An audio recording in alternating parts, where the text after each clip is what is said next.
Thomas the Tank Engine and Friends, Wooden Railway Ventures, Episode 124, Tenderbender. One evening, the engines of the sheds were having a nice discussion of sorts. Just then, Percy spoke up. "Hey," he said, "does anybody know why there are tank engines and why there are tender engines?" Of course, there was a logical answer to this, and Duck was about to say it when Gordon spoke up. "You see, little Percy," he said, "when engines are being built, the workers decide if they're going to be very useful engines. If they are, they're made into tender engines. If they aren't, they're made into tank engines." "Oh," said Percy, "that sounds interesting." "That's not correct at all," said Duck. "Gordon, you have it all wrong." "No, I don't," said Gordon. "I'm always right." "No, you're not," said Toby. "Like Doug said, you got it all wrong. There is a logical answer to this, and it is—" "No, you're wrong," said James. He was now on Gordon's side. "That's the truth. I went to the works one time." "Well, you've obviously been to the works a lot," said Rosie cheekily. "Be quiet," snapped James. "As I was saying, I went to the works one time, and the workmen said that was true." "Huh," said Gordon. "See?" "That's not true at all," said Thomas. "The reason there are tender engines and the reason there are tank engines is—" "Because tender engines are the best," said Henry. He was now on Gordon and James's side as well. "This is ridiculous," said Percy. "Who's right and who's wrong?" "We're right," said Duck. "No, we're right," said the tender engines. "No, you aren't," said Thomas. "Yes, we are," said James. "Aren't." "Are." "Aren't." "Are." "That's enough," said Boko finally. "Sheesh, engines these days. The real meaning behind this is—" "Be quiet, Boko," said Gordon crossly. "Ugh, you're making such a disturbance." "You're the one who's making a disturbance," said Toby crossly, and soon they were arguing again. "That's enough," said Boko crossly. "Look, here comes Sir Topham Hatt." Sir Topham Hatt did not look happy. "I was sleeping peacefully," he said, "and then I heard some engines shouting out here. What's the big deal?" "Sir," asked Percy, "why are there tank engines and why are there tender engines?" Sir Topham Hatt was very cross. "Percy," he said, "that's not a very great question, you know. I'm going off to bed. Have one of the engines explain it to you." And with that he walked away. "Oh, bother," said Toby. "Here we go again." And soon the sides began to argue. "You know what?" said Thomas to his tank engine friends. "Guys, just stop arguing. We know we're right, and that's all that matters." "Ha!" said Gordon, "giving up the feud already?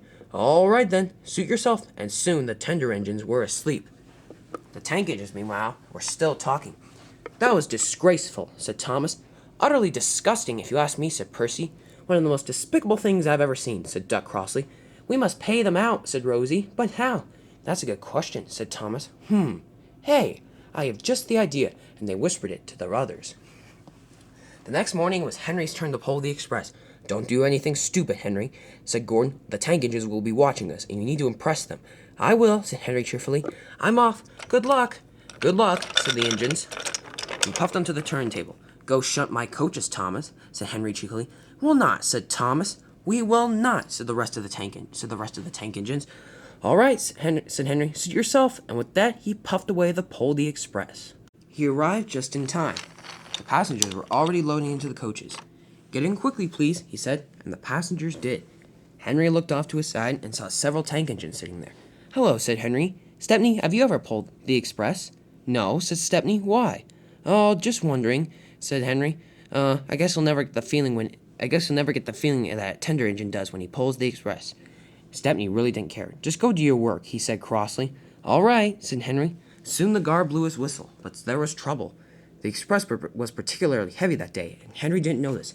He struggled to get the train out of the station. I'm going," he said. "Uh-oh," said Wilbur. "This could be trouble." Henry tried his best, but the express was very heavy.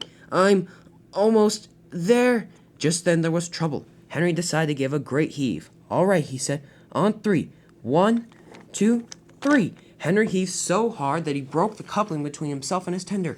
He rolled around the bend helplessly until his driver applied the brakes. "Bother," said Henry. "Look, we left this train at the station," and the passengers were laughing. So was Stanley. "Silly tender engines," he said. Henry had broken the coupling between his tender, so he couldn't pull any more trains for the rest of the day. Henry felt quite silly as he sat in the siding. "Bother," said Henry. "Who's going to pull the express now?" He soon found out. When James heard about this, he arrived as quickly as he could. "Leave it up to Henry to do something this stupid," he told Stepney. "All right," said Stepney. "Hope you can get the train out of the station." "Don't worry," said James. I will. I'm not stupid like Henry." The train was heavy, and James tried his hardest. However, he did get the train out of the station. "We're off," he said. "Goodbye, Henry. Have a wonderful day." Henry did not like this at all. James rolled around bends and up and over hills. Pulling the express is easy, he said. If only Sir Tom had let me do it more often, and he thundered through Henry's tunnel. But there was soon trouble. James came to Gordon's Hill. He had never liked Gordon's Hill. I'll get a good run at it, he said, and he raced up to the top, but there was more trouble ahead. When he got to the top, the coaches began to weigh him back. They were very heavy. Oh no, cried James. Keep going, keep going. He finally reached the top. Ah, he said. No, wait, but the coaches pulled him back. James gave a giant ooh, but he didn't know it was that he broke the coupling between his tender. James raced down the hill. Ah, he cried, and he crashed at the bottom. James lay on his side and felt very silly. Oh dear, he thought. But what was worst of all is that his tender was still at the top. He had also broken the coupling between the coaches, and they raced harmlessly down the hill and were safe. But now James's tender was going back and forth. No, cried James, don't come down here, but it was too late. James's tender raced down and hit James very hard. Oh dear, said James. Oh my tender is destroyed. It'll have to go to the works. Now I look no better than Henry at all. Billy had seen the accident, and he raced back to Elsbridge Station to seek refuge. Mike came by. Excuse me, Billy, he said. I have a train to pull. Sorry, said Billy. I just wanted to get out of the way for James here. Silly tender engines these days. Mike was cross. Hurry up, he said. I need to go. Billy was about to move, but then there was trouble. Mavis came around the bend. She was pushing some heavy quarry cars, and the stones were so high she couldn't see. She crashed into Mike's tender without even knowing it. Whoops, said Mavis. Sorry, Mike, but you need to move your tender next time. Bah, said Mike crossly. It was Billy's fault. Sorry, said Billy, and he really meant it. This is a disgrace to red engines everywhere, said James crossly. Indeed, said Mike. There was more trouble at the intersection. Molly was having a particularly hard time pushing Hector up a hill. Come on, Hector, she said crossly. Can't you help me? I'm just a truck, said Hector. Sorry. You're no use, said Molly crossly. I guess I'll have to go back to the bottom and get a better run at it. And she began to back down the hill. Meanwhile, Neville was coming to pull the Sodor Waterworks cars. What a beautiful day, said Neville. The sun is shining and the birds are chirping. As he went over the intersection, however, there was trouble. Molly went down the hill and she crashed into Neville's tender. They were both destroyed. Cinders and ashes, cried Neville. Molly, what's this for? Sorry, said Molly. I didn't mean to. Oh dear. Now we tender engines look extremely silly. And they did. There was more trouble at the turntable. Hank was having a particularly bad day. I don't want to pull trucks today, he said crossly. It's the job Sir Tom Hat's giving you, said his driver. Come on, Hank. It's not that bad. But Hank thought it was bad. He was so cross that he wasn't focusing, and he couldn't get on the turntable just right. He would either overrun it or underrun it. Come on, Mike. Come on, Hank, said his driver.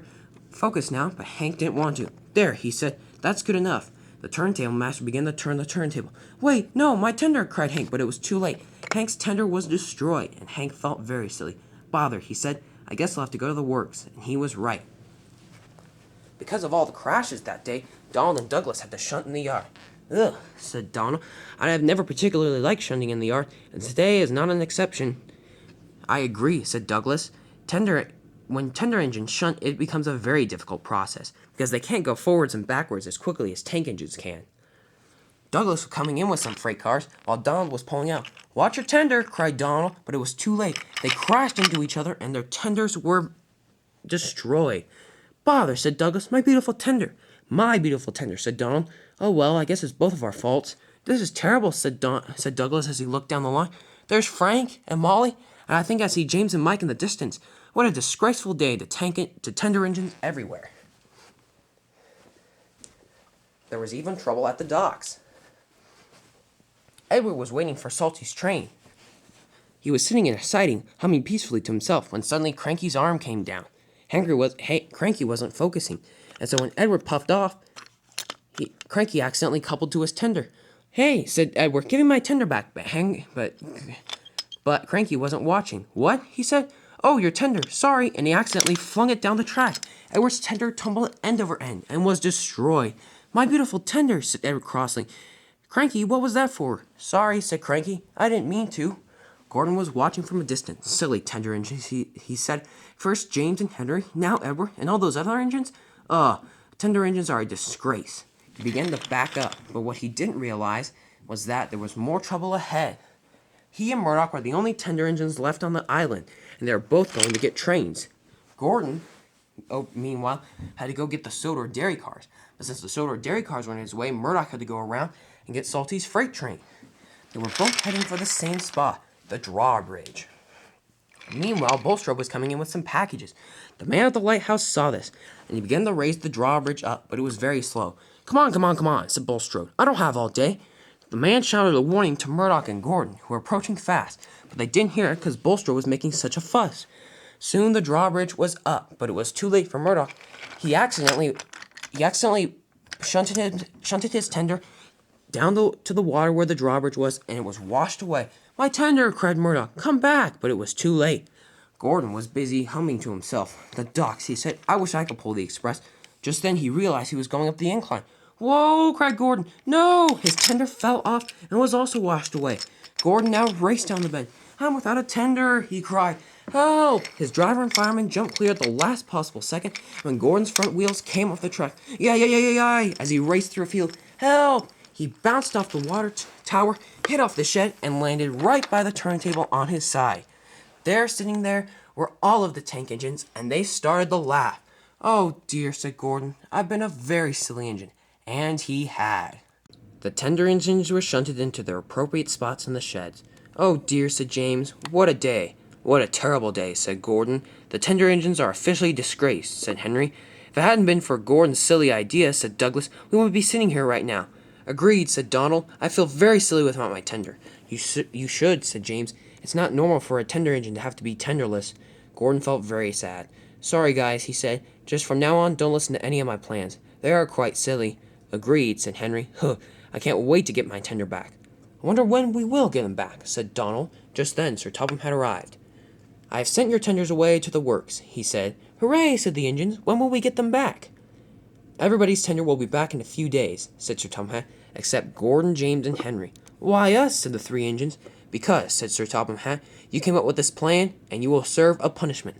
A punishment, said Gordon, but... That's enough, said Sir Topham. You know what you did was wrong, Gordon. Yes, sir, said Gordon. Sorry, sir. Why do we have to serve a punishment, said Henry. Because I heard what you said to the engines at Knapford Station. You weren't very nice to them, so you will also be involved in this punishment. What will be our punishment? Asked James. You will sit in the shed for a few days and not have your tenders. Not have our tenders? James stuttered.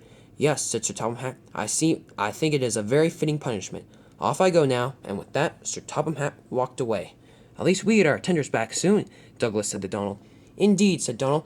I can't wait to have my tender back. Gordon, James, and Henry felt very silly. Not all is lost, said Henry. You know, there is still one engine on Sodor who still has his tender. There is, said Gordon. Yes, said James. Look, it's Spencer. He's coming down the line right now. But that wasn't the case. Spencer was pushed in by Toby. The engines were in shock. Where's your tender? Asked Donald. My tender, said Spencer proudly, has been sent away to the works because I complained to the Duke that it got too much coal dust on it. Huh, I'm proud to say that I'm a tenderless engine.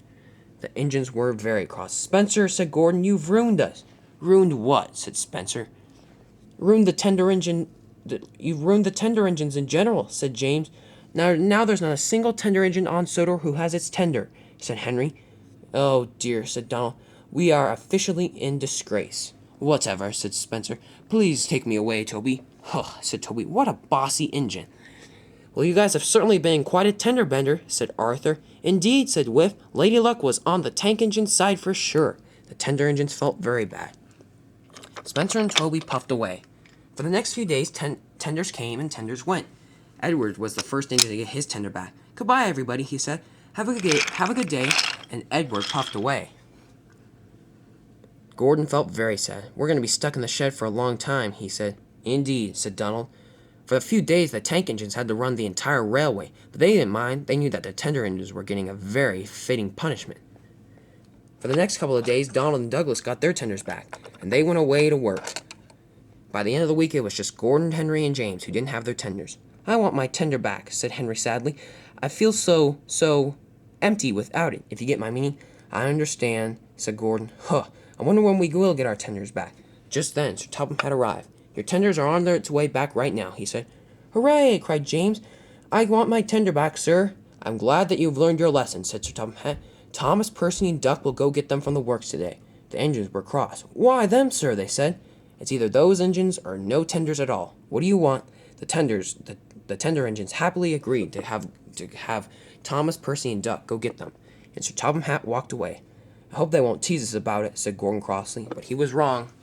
At sunset that day, Thomas, Percy, and Duck arrived back. Thomas came onto the turntable. He was pulling Gordon's tender behind him, and he was acting like a tender engine. Look at me, said Thomas cheekily. I'm number 14 now. 1-4. Can you count that high, Gordon? I didn't think so. I'm a very silly tender engine. Hee hee hee. And Thomas puffed away. Up next was Percy. He was pulling Henry's tender behind him. Hello, everyone, said Percy cheekily. I'm number 63. Don't mess that up with 64 if you get my meaning. Hee hee hee. I'm as silly as Henry. Henry was cross. Go away, he said. With pleasure, said Percy. No, cried Henry. I didn't mean that. But Henry's tender was gone. Finally, Duck came. He was pulling James's tender. Hello, everyone, said Duck. My name is... Well, you can call me Montague if you want. My number is number 85, and let's just say I look very silly, don't I? James was cross. That tender doesn't fit you at all, he said.